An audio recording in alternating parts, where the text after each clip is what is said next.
Assalamualaikum warahmatullahi wabarakatuh. Tepangkeun nami simkuring Andre Muhammad Rizky Ramadan di kelas 12 MIPA genep.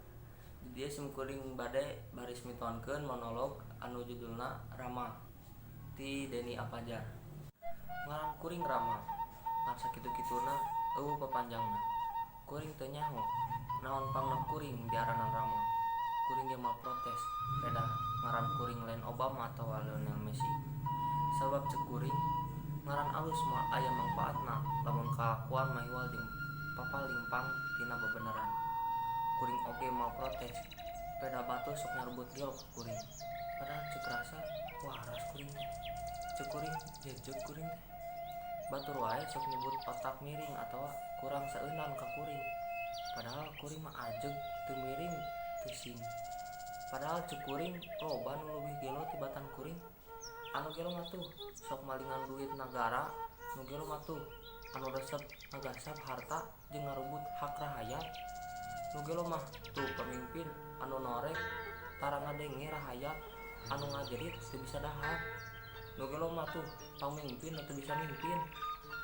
Nu mata kuring mah sok seuri ningali batur ngalantri pada hayang jadi pamimpin. Nu mata kuring mah sok ngabagara katak lamun nu teu karejean hayang jadi pamimpin. Tah lain teu waras ngaranna lamun kabeh hayang jadi pamimpin. Ieu sing sadar ari hirup geus pada boga hancengan moal nya kabeh jadi pamimpin. Lamun batu jadi pamimpin atuh urang anu jadi dipingpingna.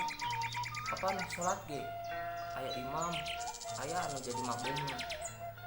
Jadi rakyat ge lamun bener jeung bageur mah kapan leuwih hade darajatna tibatan pamimpin anu kacrut.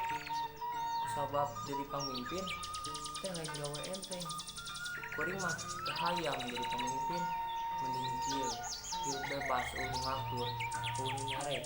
Mending siga kuring bebas teu kauger ku aturan itu ieu. Nu mata lamun hayang hirup tumanyina lepas tina sagala kausah, hayu hirup siga kuring.